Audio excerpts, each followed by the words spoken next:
Hi. This week's Torah portion starts off with God telling Abraham to leave his hometown, Lech lecha me'aretzecha me'atecha me'beit avicha, leave your hometown and go to the place where I'm going to show you. We see Abraham comes really committed to God and does exactly what God wants him to do. The Medrash tells us something very fascinating, and it says that God acquires Abraham to be his guy, which is very interesting.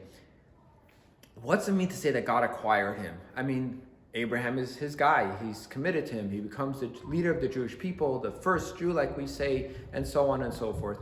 Now, God uses this expression, the Medrash tells us, not only did God acquire Abraham, he also acquires the Jewish people, the Torah, the heavens and earth, all these different expressions the Torah uses for acquiring.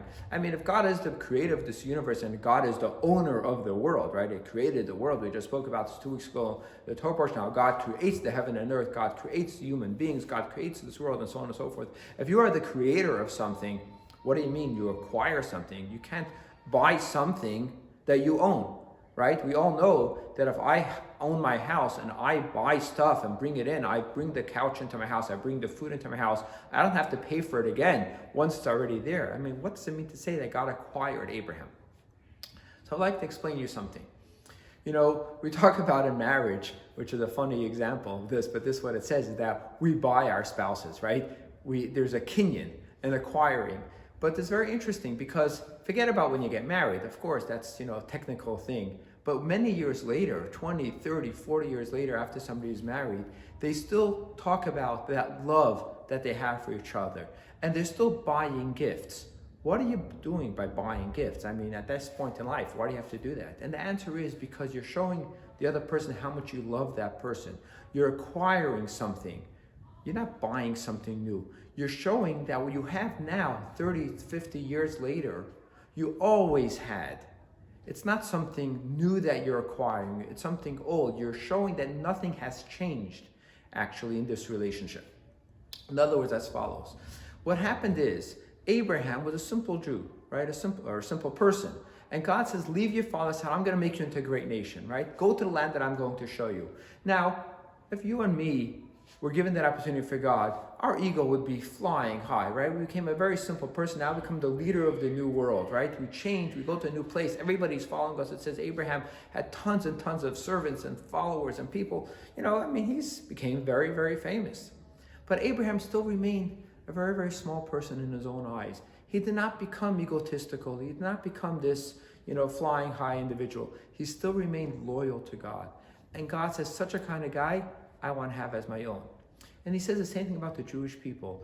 We Jews could be so full of ourselves in the sense of so full of pride, so full of ego. We have turned ourselves around. I mean, I don't have to, we see all these emails going around all the time, how the Jews are so few in number, yet so many Nobel Prizes. You look at what happened to the land of Israel in so few years, 70 years, we became from a Holocaust and today such a successful country.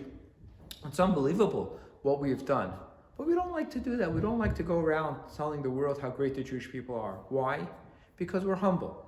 At least we try to be, right? The point is that God says about the Jewish people, I want to acquire you, I want to make you our own, because we always remember who we are and stay true to our roots.